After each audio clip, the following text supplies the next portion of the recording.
Hey guys, welcome to KTW. Just drank your drink. Do you mind?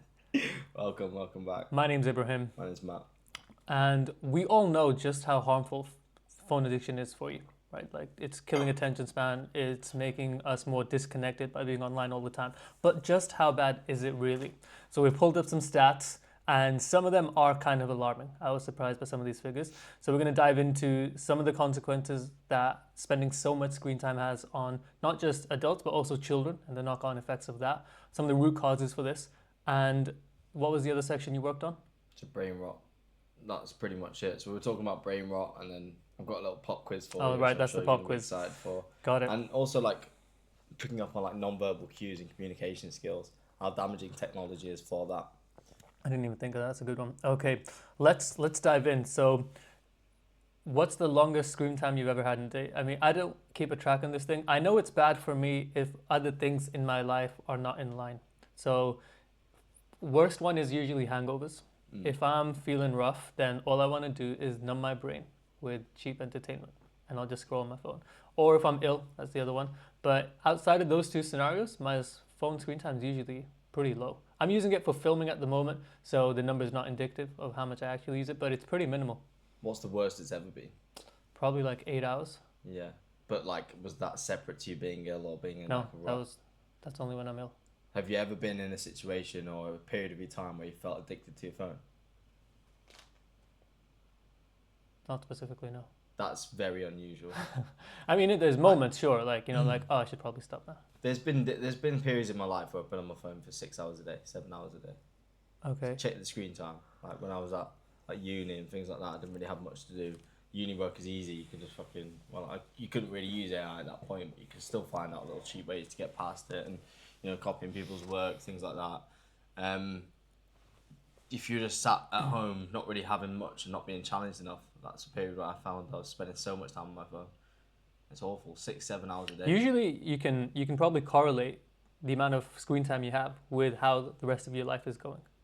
I'd say so. Right, it's like a pretty good indication. It's inversely correlated as your life in general. So maybe your habits, going to the gym, eating well, socializing, so all of that drops. Your screen time probably goes up, and then vice versa. It's because you just want that instant hit of dopamine, don't you? Because you're not getting it from sustainable sources like exercise, socializing, clean eating. Yeah. And so you're like, I need that fill somewhere. So this other question.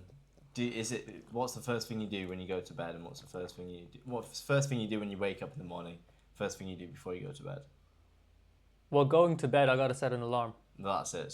But you're on your phone generally speaking before you sleep. Yeah, I am. Yeah, and then That's usually my wind down time as well. That's when I will just like quickly scroll, I have a look and catch up on shit. What about in the morning? No, in the morning I'm checking the time, and that's it. It's really common to just have like a 5-minute scroll I don't in the do that. morning. I've tried to stop it recently. Don't do it. So I've only stopped it over the last like week or so. Previously, I was doing like 5 minutes in the morning. I'll wake up, open Instagram or TikTok, and just scroll while I'm waking up and finding my bearings. And I've noticed a significant change into how it affects the next few hours of my day. In what way? I'm less like groggy. I'm more motivated as well. It's like it's depleting some of your attention. I don't know the science behind it, right? But the day changes. The first few hours of the day change if I don't spend the first 5 minutes of that day scrolling on TikTok and Instagram. Maybe it's about your dopamine receptors just getting that first instant hit, so you're always comparing the next couple of hours to that initial feeling when you wake up and go through like a funny reel, or the colours and everything blended together to make you feel great and That's it. happy. I've got mine on grayscale, so that also helps. Yeah. But having that first cheap dopamine hit, that just puts you in a deficient state where you're like, damn, now I'm already working from a disadvantage where everything needs to make up for that loss. 100%. You'll be wondering why there's some lemon juice here. This has been a little surprise that I've had for you. So firstly, we're just going to drink some lemon juice, right? So I want you to just do a little shot of it. I had shot glasses. Oh, well, I've already got these now. So just a little bit. You got to drink it, okay? All right. Cheers. It's pretty sour, right? I've got these. They're called Miracle Berries. They were on Shark Tank. You're supposed to chew them for 30 seconds, and then anything that's sour tastes sweet. And all the sharks were like, what the hell? They couldn't believe it. So Okay, I'm curious. what you got to do? You've got to put one in your mouth. Should we just do two? Each. Yeah. All right. And then you got to like kind of swirl them around your mouth for 30 seconds. You swirl it around. You like you don't chew it, Yeah, you do. You chew it and eat it. and you then- swallow it. I actually don't really know, to be honest. Is this gonna give me an erection? Place 1 to 2 halves of it on your tongue. Ditch the seashell. Chew slowly for 30 seconds before swallowing. Okay.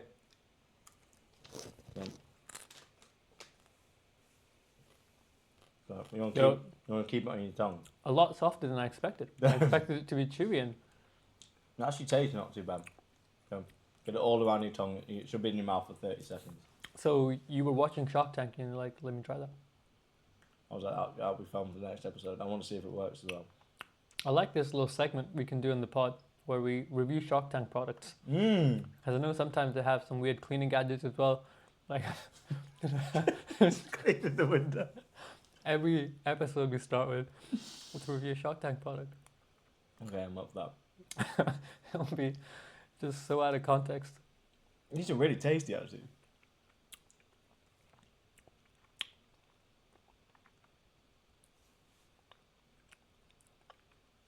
This is going to clip really well.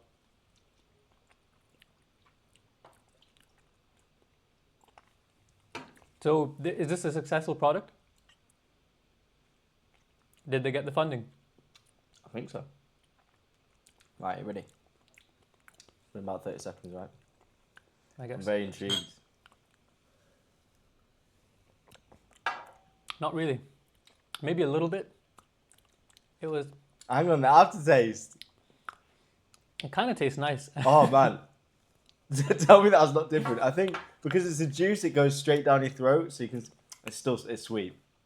I wouldn't say it's sweet. Let's have another hit of lemon juice. Just put it on your tongue a bit. Just, All right. 'cause that's what you taste it with instead of it going down here.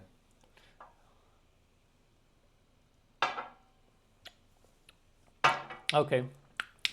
That's pretty crazy, isn't it? That was horrible before. That's pretty good. So that means you can now, because the macros on this are great.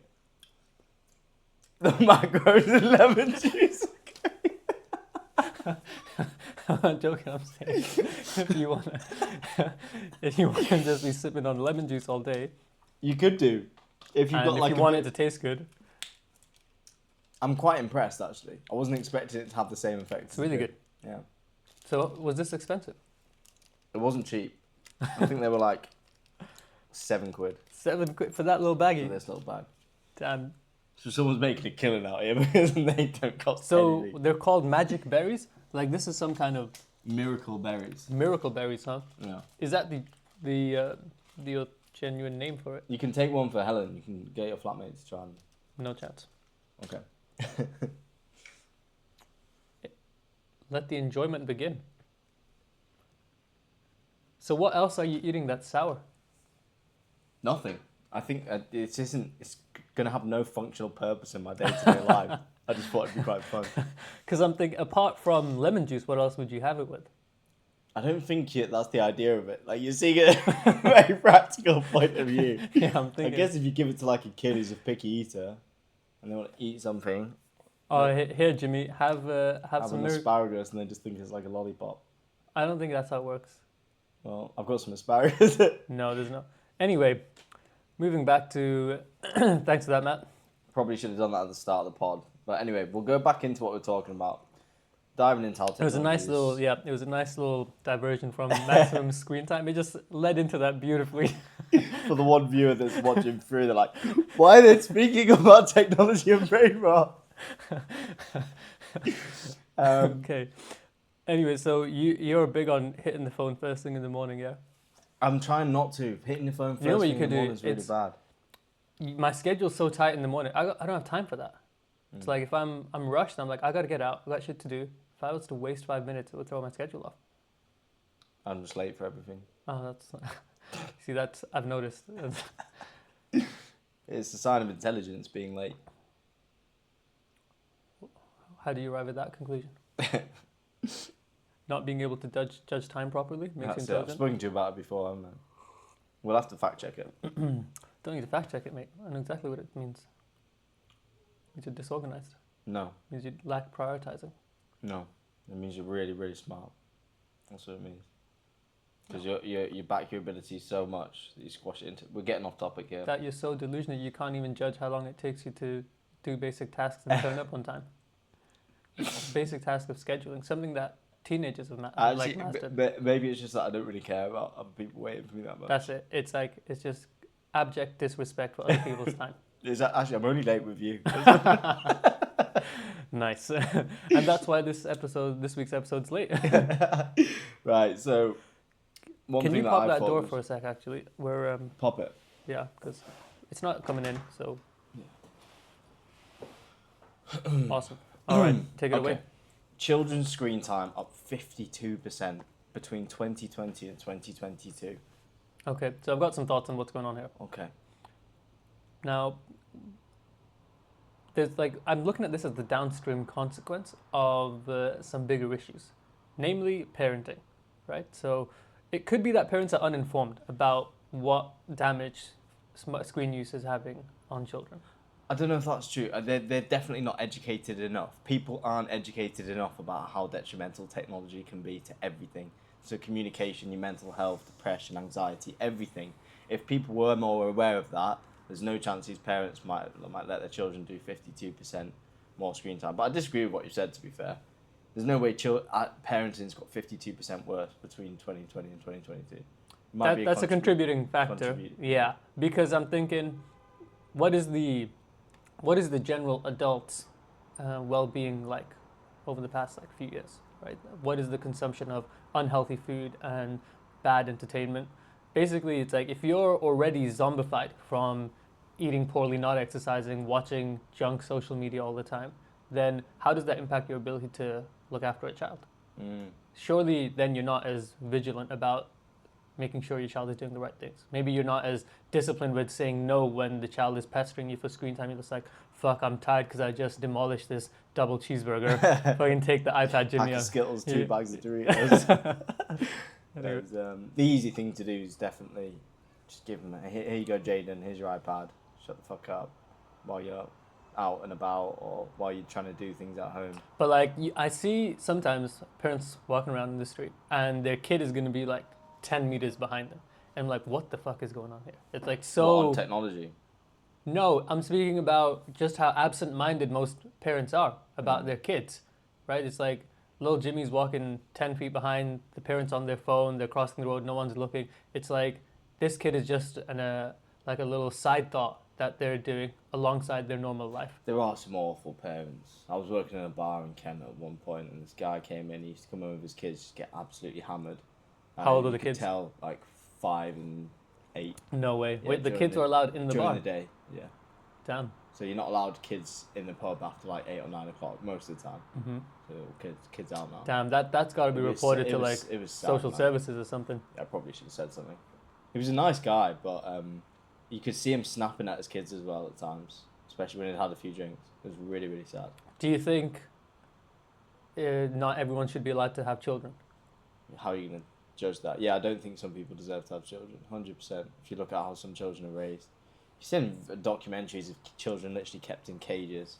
Or that most recent one where this woman was a psychopath and she would just force her children to behave as if they were really happy on camera for extended periods of time. There was one video got leaked after she had passed away and she's filming her son. He's like, can you fucking smile, please? Can you just act like you're happy? And he's like, but I'm not. And he said, that but I'm not went through me. That's rough, right? I always find it hard to watch anything with children suffering on it. Yeah. I prefer watching... I hate watching animals suffer worse. More than kids? Yeah. Really? Something about a dog, the sound a dog makes when it's going through pain. I'm not going to start crying even though it sounds like it was. Sound like a dog makes when you step on it or like that whimpering. Oh yeah, that kills me. I've heard this that people in the UK really love dogs. You don't really like dogs. It's not that I dislike them, but I find the obsession that people have with them interesting. I think because they are man's best friend, you are their world. Right? If you're anyone's world, then you're gonna like have a lot of time for them.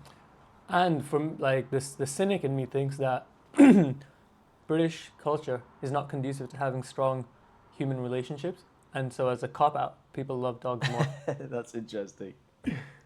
Because if we compare it to, say, like the Mediterranean culture, very community familial heavy, right? It's Yeah, like that's everyone's in a tight knit community. They value relationships. It's a slower pace of life, admittedly, but I don't see the same obsession with animals and dogs there. It's Yeah, more, I think it's the same everywhere. I don't know. I don't know. I've think so, never man. really lived in Italy, so I don't know.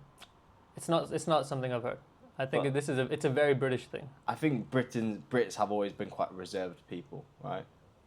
We've not really maybe had the most outward This is something I also dislike about British culture. being reserved. Not even reserved, but being insincere in your interactions with other people out of Yeah. politeness. That is a. I was saying, oh yeah, everything's fine. Oh, don't worry about it. You know, it's all good. Blah blah. Because I had someone tell me about a story where, so, this. Oh, mate. Before I get into that, I'm gonna take you back to the gentleman that we were showing around the apartment.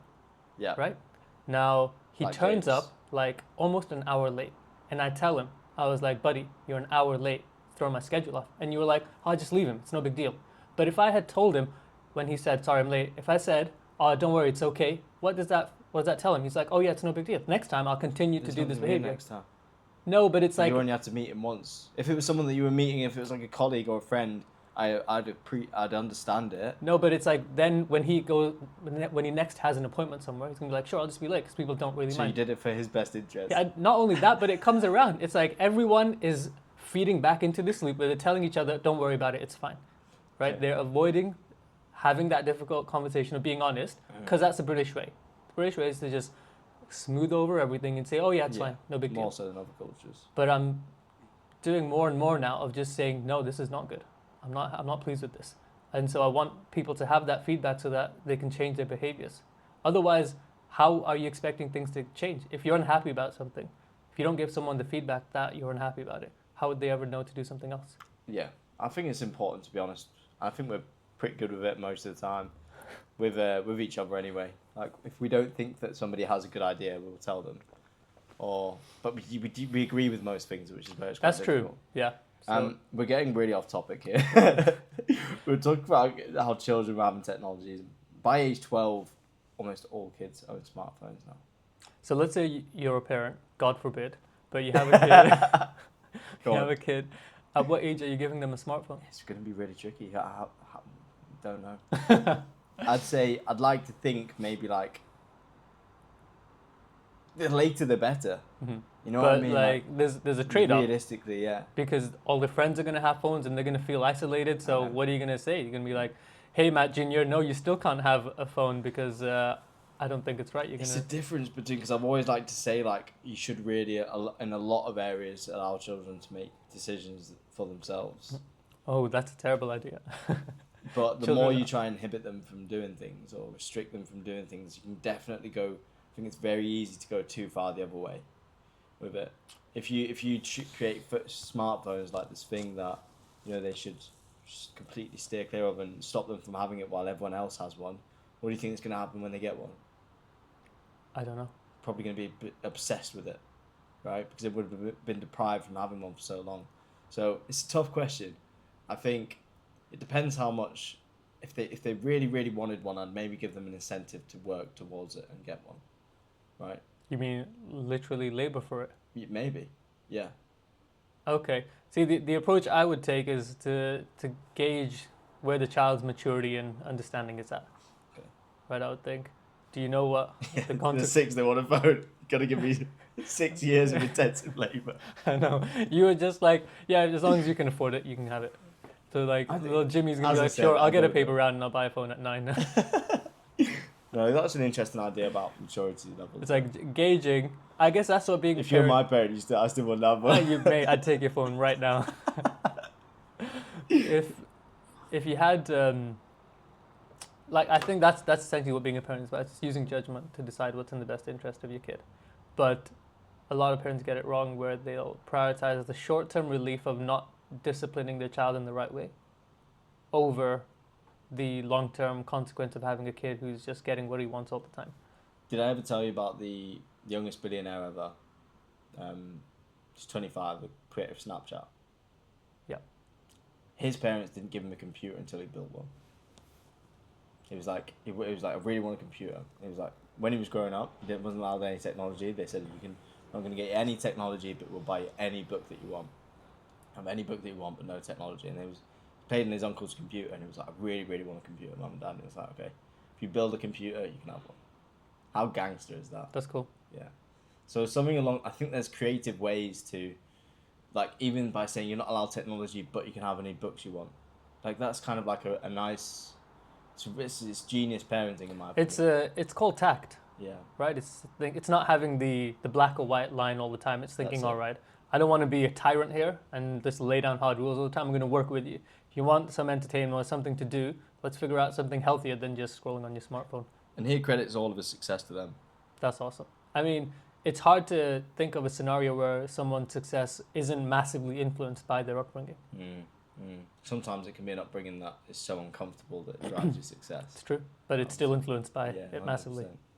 That's interesting, but I don't think there's, you potentially right, there's never really a correct age to have a phone, but I think 12 is, most people aren't at the maturity where they understand that, especially like streams of information, if they're getting educated by what they see online, where algorithms value entertainment over education, and these kids are going to be fucked in the head. They're not going to That's a good point. What they're... Yeah, because at that age, at 12 years old, kids haven't developed the cognitive reasoning to discern good ideas from bad ones. They can't tell when something's just sensationalist entertainment, like maybe Tate being a little bit crazy about women. They can't tell if that's just entertaining and fun or whether that's actually true. So it's basically the algorithm is feeding them all these ideas and beliefs depending on whatever's entertaining or even trending at the moment. So it's like you're giving your kid this device which is training their brain to think in a certain way, and you don't know what that's going to be depending on what's trending, depending on what video they scroll past. It's like your kid could have a new belief the next day just because they happen to see a new video. That's kind of crazy. That's like a crazy gamble of the crazy roll of the dice. Yeah, no, 100%. There's one thing that I when I was doing the research into this podcast, and most of this information is taken from a study released by the UK Parliament, by the way. All of the things that we've just discussed. There was one part that was really, really interesting. So obviously, excessive recreational screen time, over 2 hours a day, which is most 12, 13, 14-year-olds, right? Over 2 hours a day. Is that not what most adults are at? Well, I think more, even. The adults have got to, I think the average has got to be 6 hours. Maybe close to it, yeah. I think there is a part on that, actually, which we'll move on to, but it's led to poorer memory, attention, poorer language skills, obviously worse than sleep. There was something else here about basically, I think it was 70% of children were showing like addictive tendencies. So 70% of children are addicted to their smartphones as well. Oh, I've got one here. Around 25% of children use smartphones in ways consistent with behavioral addiction. 25? Yeah, is that the one? It's in the thing. Yeah. Oh yeah, that's it. And what do you think the COVID lockdown has had an implication on all of this? Kids who might not have otherwise been addicted to phones, it would have been the easiest opportunity for them. What else are you going to do? Technology. Yeah. It's like you're cooped up with your family. There's nothing to do. You can't go outside. So you're just like, all right, I'll just go on my phone. And at that really malleable age, impressionable age, now you're like hooked. And so breaking that habit is going to be so much harder. How many parents do you think kids hadn't given their kids smartphones and were just like, oh, you know what, they've got nothing to do now, let's get them a smartphone? It's a tough situation because even as a parent, I can sympathize with it. Where you're like, it's literally a once in a lifetime scenario where we have a global lockdown.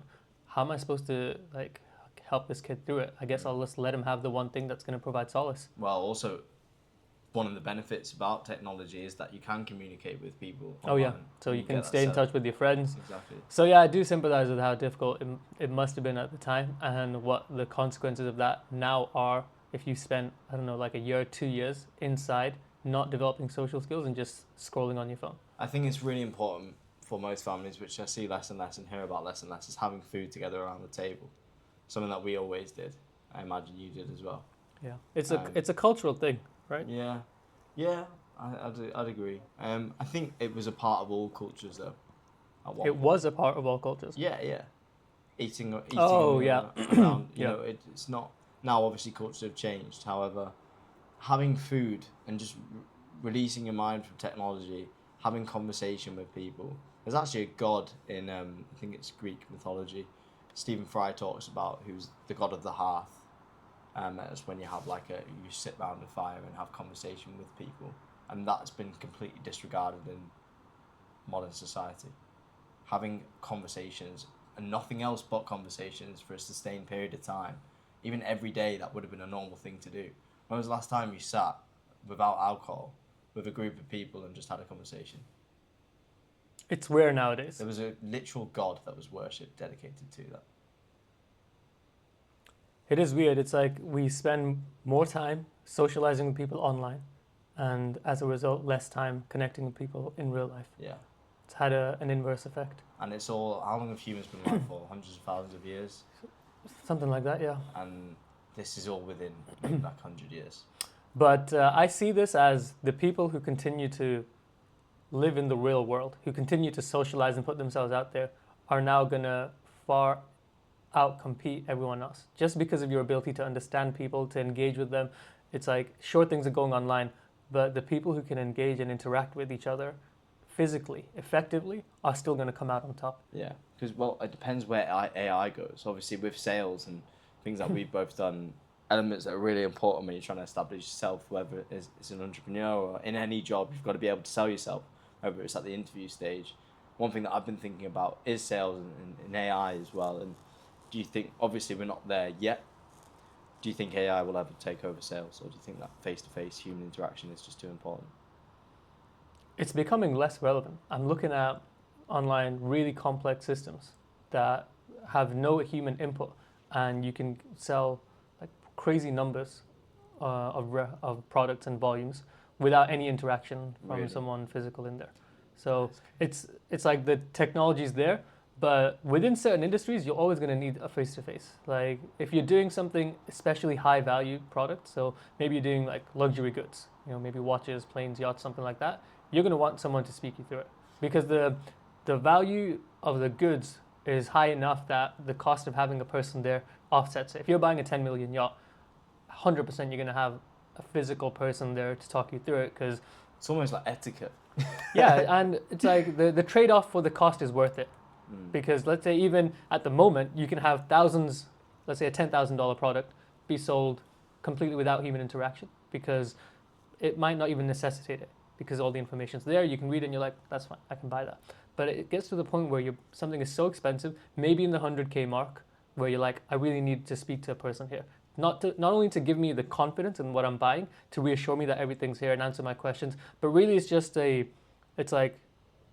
giving you that reassurance in the product that you're buying, that there is a face behind this, that it's not just some scam or something's going to go wrong. And after I purchase this thing, there's still someone I can interact with afterwards and get support with. I think that's an interesting point, because one thing that pisses everybody off is when you're on a phone to somebody and it just keeps sending you from switchboard to switchboard, and there's not that human interaction that we need. That's it, because you hear the robot, and I sometimes have the automated I get AI. to about 2 and I'm like, fuck off. Yeah. I'm done now. Or the trick is, and guys, this one's a little hack, you just say agent. Really? You just say agent and it pipes you through. Really? Yeah. I'm going to try that. Yeah. And maybe try it even when you get through to the person. Agent. Agent. You're not real. Look, I know you're not real. Real agent. Got it. But yeah, so 25% of children are addicted. Use smartphones in ways consistent with behavioural addiction. From the UK Parliament, a study by the UK Parliament, 1 in 4 children are addicted to phones. Whose fault is that? By definition, addicted. Well, surely the government's got to take some responsibility. Oh yeah. Because these are devices that are just readily available that are extremely addictive. So you think the government should limit who can buy a phone? Potentially. That's crazy. How? No way. All right. So my fundamental ethos is that the government should have very little control in our day-to-day lives. Okay. I'm all about the free-for-all, let the market decide model. Yeah, but the market's retarded. That's because people are retarded. Exactly. Like, these people need to be. And so if you have rules coming in that help protect the retards, that means you also have to obey those rules, even if you're not a retard. So in schools, for example, obviously I don't think phones should be a thing. And I think that should be enforced by the government. to have no phones in schools. I think it loses more productivity than it gains. And so, what if someone needs to call their parent for? There will be phones accessible. To This is what members it of was staff. when when I was at school. You would just go to the reception and say, "Hey, I need to Well, call." exactly. Instead of everyone having this extremely addictive device in their pocket. I've worked at schools where they've been prohibited, even some nasty schools as well. And people have stuck to the rules. It's been enforced in the correct way, and people have actually listened to it because they know as soon as they get the phone out, it will be taken and it will be given to their parents, and they'll be taken off them for a few days. And people stop doing it. I remember that was the case when I was at school. Because if you got caught with your phone out, you would get it confiscated. Well, there's other schools that I've been in where people are just on their phones all the time, and it's like those schools the government should be imposing laws where these kids shouldn't have phones in schools. I just fundamentally don't agree with the government getting more power. It depends if it benefits society, right, as a whole. I know, but it just sets a bad precedent. I understand where you're coming from. But there are certain things that, government, the increasing government kind of influence can be beneficial. So if you were to shoot the cost of cigarettes, the tax on cigarettes and sugary goods, which they've done in Australia, you tax the shit out of everything that damages your health, people do buy less of them. The government's going to lose revenue, so they probably won't do it because you've got this sweet spot, right?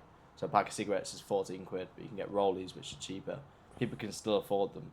If you then price these cigarettes to 30 quid, government's going to lose billions of pounds in revenue because no one's going to buy them anymore, but people will stop smoking because they simply cannot afford it.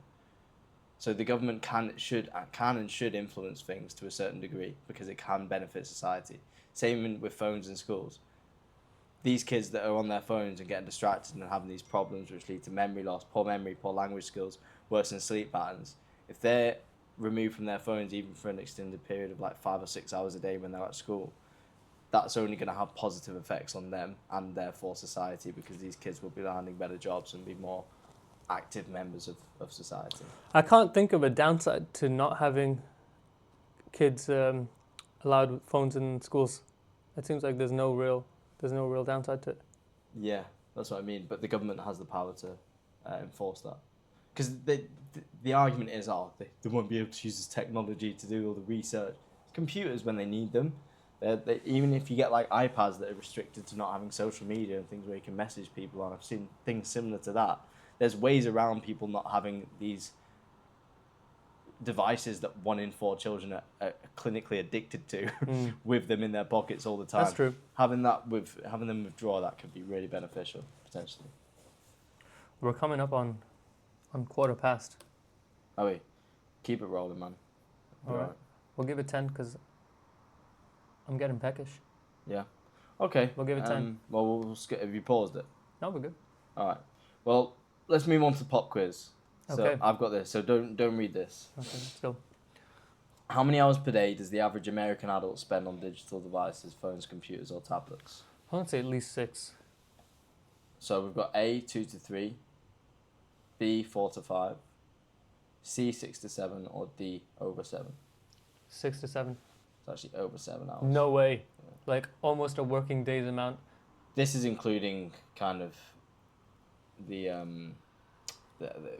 jobs where they would include. So we can take like an hour or 2 off on that? Well, not everyone uses screens in their jobs, first of all. I appreciate that most people do, but this is including that. Still, it's a crazy number. And so when people are saying they don't have time for something, just look at that stat. 7 hours a day. And this is I've put the sources in. This is from Data Reports 2023, Digital Global Overview. Like all these sources have been checked. So over 7 hours a day. What kind of effect does that have if you're looking at a screen for 7 hours a day on average? Your mind is just getting polluted nonstop all day. And it just speaks to this idea of people thinking they don't have enough time, but really their time is getting wasted in useless things. So when someone says, they're struggling financially with cost of living, whatever, right? You have the option to fix your financial situation by learning new skills, applying for new jobs, doing whatever. And the most common resistance to that plan or idea is that they don't have enough time. But when you compare it to that stat, spending 7 hours a day on your phone, it's like, guys, what's going on here? I'm giving people far less leeway for the excuse of not having enough time to fix any specific problem. And we're people that it would be easy to use that excuse for. What do you mean? It would be easy to use that excuse for us because we've got pretty tight schedules, right? Mm-hmm. But it's not really excusable most of the time. There will be days where myself and yourself will not have had 30 minutes though. But I don't mind that. Yeah, neither. I prefer living like that, right? Yeah. Because if you have hours to just think about what you're doing, that's the most unhappy I've ever been. Yeah, you're just ruminating. You're just like festering. Especially when you've got some degree of intelligence as well. I've seen like bigots who are just happy doing nothing all the time, because their brain just doesn't punish themselves for doing nothing. Because they don't have that self-awareness of knowing what they could be doing. That's it, right? Exactly right. What percentage did global average screen time increase between 2019 and 2022? So we've got 10, 20, 30 or 50%. 50. It's actually 30. Okay. I'm one out of 2 so far. Yeah, you're doing well. So 30% screen time between 2019 and 2022. In 3 years, people have gone up 30% in the screen time that they spend. So if we're looking at, so it's gone from 30% of 7. It's gone from like 5.5 hours to 7 hours a day. So an extra couple of hours. Yeah, in 3 years, on average a day. So that's pretty insane. On that trajectory, people are going to be spending more and more time on their phones. We're going to be like, have you seen Wall-E? Oh, yeah. We're going to be like the blobs just rolling around looking at the screens. And when it comes off, like, whoa. It's tough because it's so addictive. It's like, and the algorithm continues to get smarter. So you need superhuman levels of willpower to be able to resist it, because this thing is getting so clever. It knows exactly the video that's going to get you hooked. It's scary when you describe it like that. It's scary. Because it's always getting more data. It's getting better and better. And eventually, I'm thinking, is it going to be possible to resist? If maybe you're walking around on the street and you see an ad and they know exactly the kind of ad that's going to get you hooked and make you buy something. It's like, that's the logical extension of it, right? Where they know so much about you, where the algorithm's so clever that they can show you something and have a result pretty much all the time. They already do, though. You have a conversation within 15 minutes, you see an ad for it on your phone. Of what? Where have you not experienced this? Oh, right, yeah. So like Instagram, like ads and things like that. You're talking about. Let's say I talk about car finance because that's what I sell, and then ads for car finance just drowning in.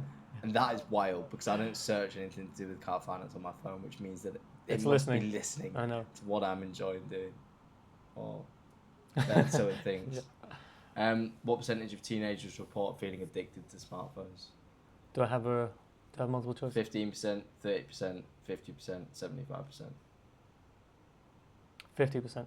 Yeah, bang on. Half of teenage. If you report being addicted to something, most of the time that means you don't want to be addicted to it. If you outwardly admit that you're addicted, because addicted is not necessary. You never like, yes, I'm addicted to cigarettes. And like, yes, or yes, I'm addicted. It's never in a positive light. Not usually, unless you're saying I'm addicted to exercise. But even if you are using the word addictive, you'd probably say I really enjoy exercise and I do it a lot rather than I'm addicted. So I would argue that this says that 50% of people, 50% of teenagers, think that they have a problem with the. That's clearly, yeah. The definition of addiction is continued use despite adverse effects. Is it? So there's no positive framing of addiction. It's always adverse effects, either mentally, physically, or in some other capacity.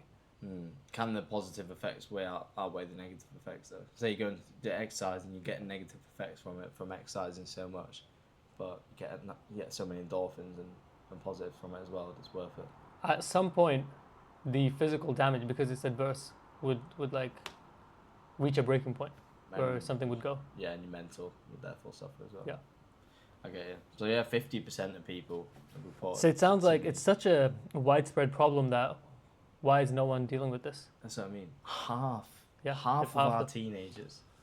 So it's like, what would you even do? It's such a widespread societal issue. I don't even know how you tackle something like this. Well, if parents are given more control and power, because that's also the other thing. Parents also feel like if they do anything wrong, you can't bring back the belt. That's out of the option. But now kids seemingly have they seemingly have no consequence to not listening to their parents. So they're like, give me the phone or I'm going to fucking walk out or I'm going to fucking tell them you hit me. So I kind of sympathize with it because parents don't really have any options either here because all the power's been stripped away. And now any kid that's unhappy goes on social media and it's like, oh, my parents said this, my parents blah, blah, blah. And now the parents are getting tons of backlash. Yeah. Man, you've got to be so careful about how you raise a child, eh? And That's even if you it. do a great job, there's a chance that they can end up like a little shit. That's why I don't have kids. On average, how many... Oh, this one was one of my favourites. On average, how many times does a typical smartphone user check their phone? How many times a day?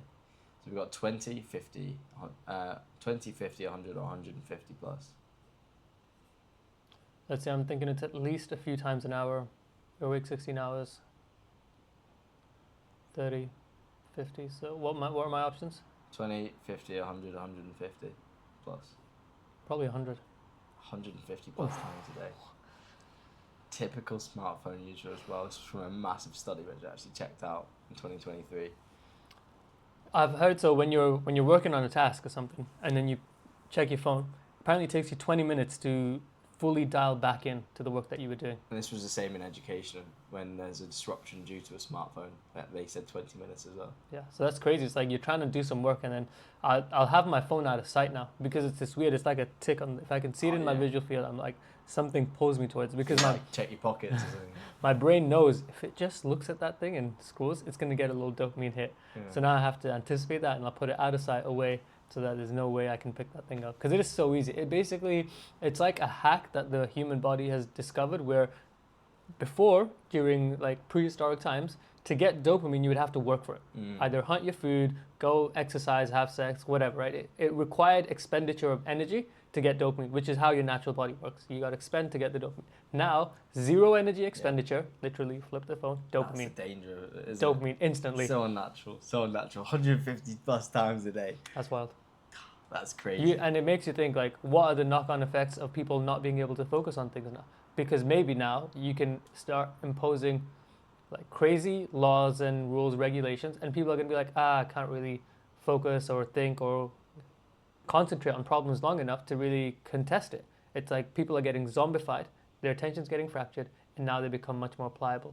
There's definitely got to be an inability to focus, and a massive effect of technology on that. And I'll think how you can now outcompete anyone just by having the ability to focus without distraction. Yeah, it's a good one. That's such a superpower. Now it is, but it didn't used to be. Even reading a book takes focus, right?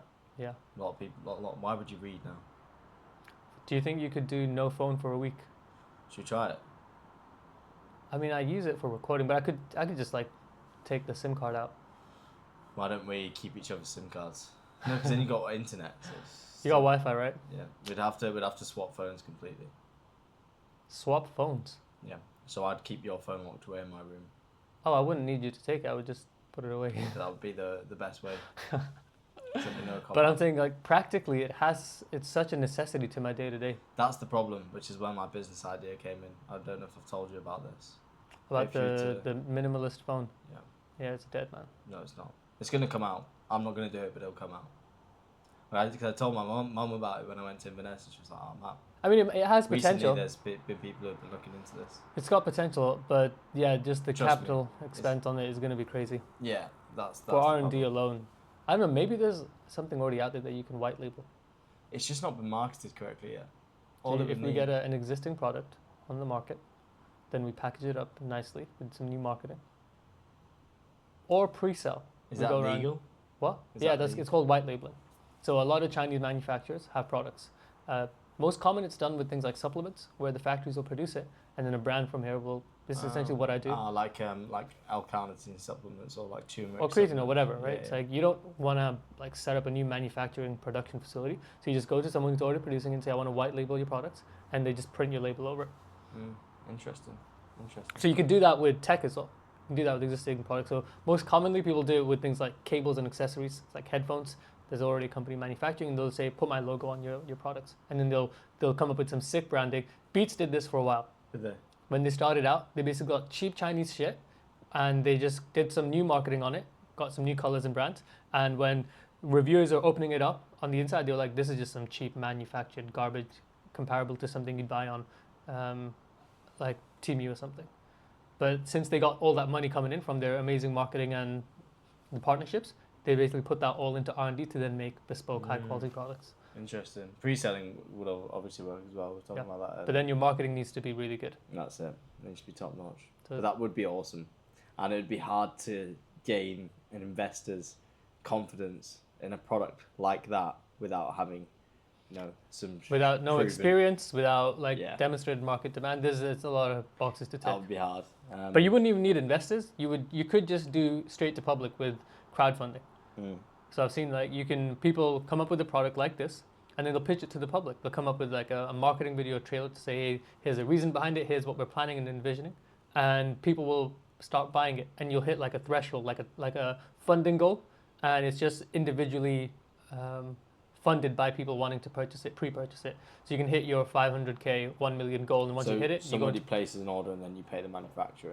And you need a certain volume of people. So you'd go to the manufacturer. Wait, we're getting way off track. Let's get back on this. Right, we've got one more question here. So, research shows that excessive screen time. We're just having a normal one of our conversations. Research shows that excessive screen time is linked to an increased risk of depression.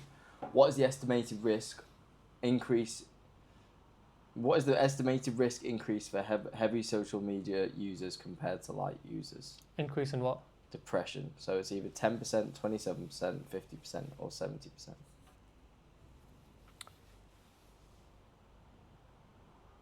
50%. It's 27%.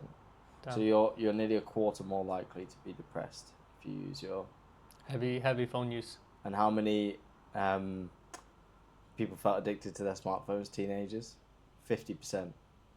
And those 50% alone, those are the ones that have already admitted they're addicted. They're 25% more likely to be depressed.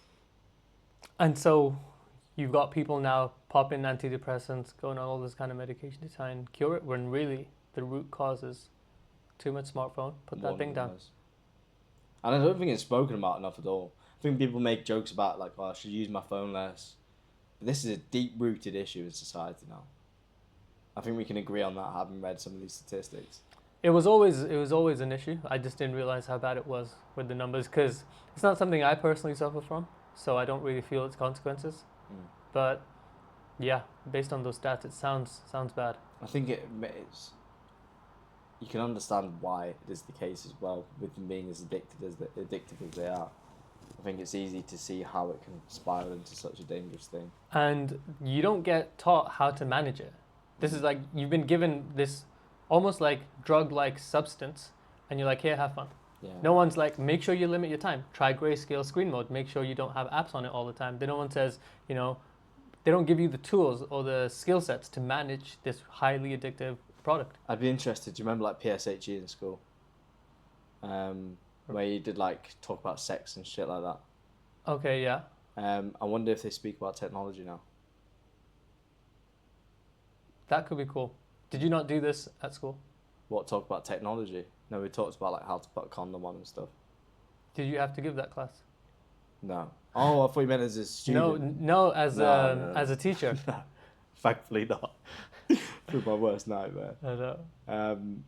Fair play to the teachers that teach that. Man. It'd be quite a fun one to do in some areas. If you can laugh it off, because it's uncomfortable for everyone. Yeah. Talking to kids about sex sounds. Exactly. How would you do it with your own children? Would you have that conversation with them? Would you make a point to have a conversation with them about sex? 100%. I mean, At I what did it age? with my little brother. Did you? Yeah. I don't fuck around with stuff like that. I've never had a conversation with either of my parents about sex. Yeah, I mean, my parents are fucking. Yeah. That's you don't do that in Asian culture. No. Yeah. My mum found some condoms when I was like 15. She say something. Yeah. She was like, she found some blue or some condoms, and she was like, I hope you're using them, Matthew. And that's That's good. Yeah. She didn't like flip on. But it's different in Muslim culture. You are not supposed to have premarital sex. Yeah, no. So that's like, if condoms are found, that's already an issue. Sorry. I didn't realise that text would be coming through. We were just talking about how distracted and how attention is fucked. Yeah, well, it doesn't help that there's a big bang. Like, I was going to distract most people, isn't there? Just mute this and then I'll be alright. Okay, We're pretty much. How much filming have we done? that's good. It's a bit of a petered off close. It's a little anticlimactic, but fuck it.